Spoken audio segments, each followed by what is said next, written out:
Good morning, welcome back. It's day 20 and I'm on my 28-day challenge to go 28 days without buying any food. All I'm allowed to do is buy fruit and veg, a very limited amount, trying to keep that as low as possible, use what I have and also eat out of my cupboards and create recipes around what I have rather than going out to the shops and buying unnecessary food, because very invariably, like I've mentioned in previous videos, we tend to go to a shop for one item and end up spending £20. So we end up, overspending and overbuying.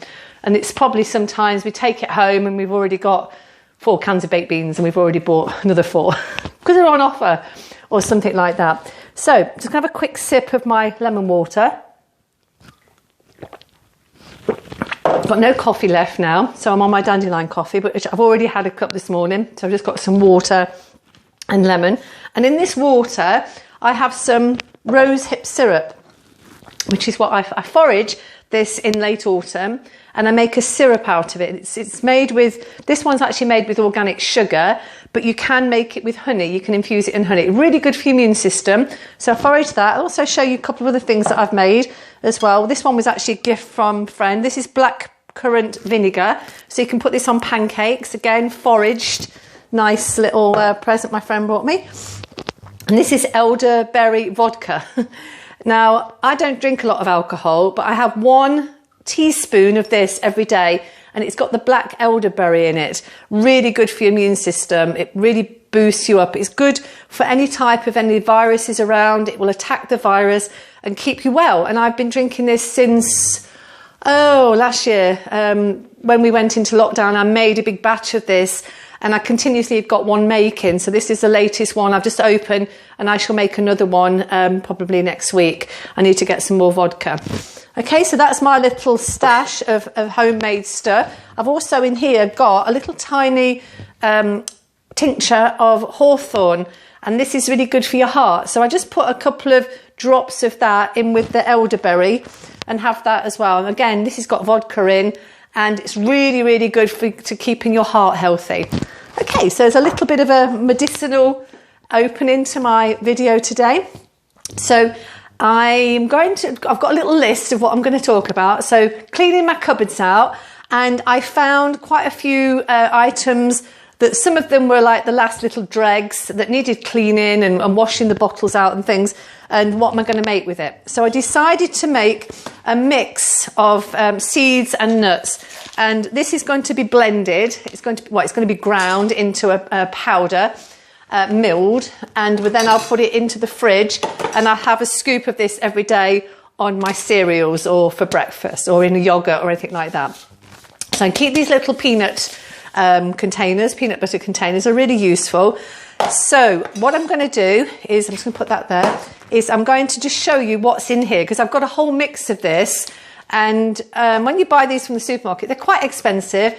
And just remember, if you do buy them pre-milled, so they're already been milled when you open the packet, please keep them in the fridge, because any oil will go rancid, and it isn't good for your body to eat rancid oil. It's really quite dangerous. Okay, so in here, I have got some chia seeds. So what I decided to do, the ratio, I did 2 scoops. So this is 2 tablespoons. So 2 tablespoons of the chia seeds went in, and there was actually 2.5. So I just used up what was left in the chia seed container there.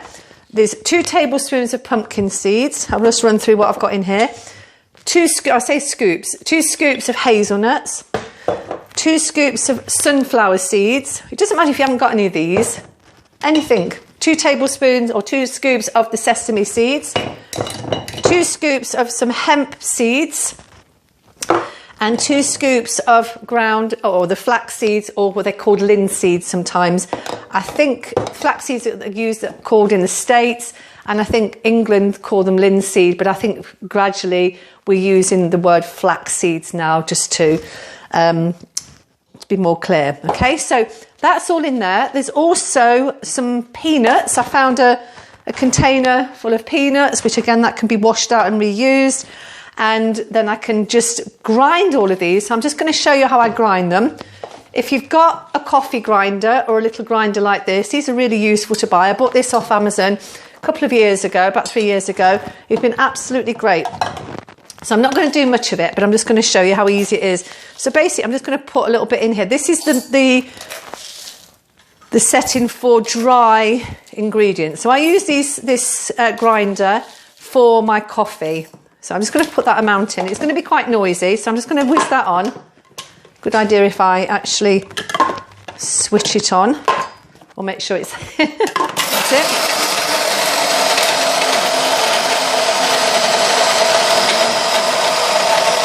And it bulks up, so you'll get about double the amount. It's actually overflowing the mill here, the actual container. So as you can see, it's made it into a powder. So that is the same as you buy from the supermarket already made. Now, it is the only thing with grinding stuff, it does get quite hot, so you don't want to over grind it, otherwise it will start to heat the blade and then heat the oils, and then it will release the oils out, which is not a bad thing, but you don't want to overdo it. So then what I'll do is I've got another one of these little containers. I'll just pop that in there. Yeah, give it a... Okay, and then when it comes to breakfast time, I'll just have one scoop on my breakfast. Okay, so I won't do the rest, but the rest is in there. That will probably make, there's about half there, will probably make a whole full bucket there, so it's going to last me quite a while. I probably wouldn't normally make quite as much, but because I've got all these bits and pieces to get rid of, but as I say, you don't have to use all of those ingredients. Whatever you've got, if you've only got pumpkin seeds, sesame seeds and flax seeds, they're brilliant. They're really good for your skin. They're good for omega-3s, omega-6s and 9s. I don't know which ones have got what in, but they've got a lot of omegas in. So it's really healthy, especially the flax seeds. Flax seeds for ladies, I would really suggest you have 2 tablespoons of flax seeds ground every day, either in a smoothie or on your porridge. They're really good for ladies' hormones. And this is a bit of a sensitive thing, but if you get a little bit of constipation, just have the normal seeds, not ground, about a teaspoon or probably a little bit more in some water, glug it down, and it will help. I've never tried it myself because I don't have that problem, but if you do, try that. It's a little tip. If you follow my channel, you'll realise that I'm not just here in my kitchen doing what I'm doing now. I'm a yoga teacher, I'm a nutritionalist, I'm a reflexologist when I can, holistic practitioner, and I also do energy healing, Reiki, and energy work. So last night I was doing a ladies event and we did a really nice session with some energy healing, which was really beautiful. So I'm feeling very relaxed this morning, very happy. That went really well. So what else have I got to tell you? So, oh yes, one thing I found in my cupboard was moringa powder. Now, if you follow my videos, the other day I spoke about one of my friends who went to India, and he gave me a big box of seeds and nuts and lentils and all sorts of stuff. And he also gave me a box of moringa powder. Now, I'd used this before, but I hadn't got any more. So moringa powder is a green powder like so. It's made of the leaf of the moringa tree. And the moringa tree grows in places like India, Africa, southern countries, and it's extremely high in protein. I mean, really, really high in protein. So it's a really good thing to have. So what I do is I will put a scoop of this in my smoothie, in some soups, but it's better if it's eaten raw. Now, if you're going to use powders and things like this, you maybe need to put a little bit of coconut butter or coconut oil with it, just to help it to digest a bit easier, because when you just put powder in, sometimes it can just go straight through you. But I'd highly recommend you get this. It's called moringa powder, and you get them in little packs. I don't know how expensive they are, because I say I was given this one, so I've probably used half of it already. So thoroughly recommend that. So that's something I found going through my cupboards. Let me just see what else I've found. Okay, so the other thing is I made some bread. Yesterday I didn't have any bread, so I've made a sourdough this morning with my, I've just had a slice. I was really pleased with that this morning. That was a nice, nice loaf. It came up really nice. Now, I'm just going to go down here, and my microphone thing's just fallen off. These are quite annoying, these things are, because they've got like a little hole in, and they tend to fall off. I don't think it's going to make much difference, but I'm just going to pop it back on there. Oh, it's fallen off again. It doesn't matter. It will work without it.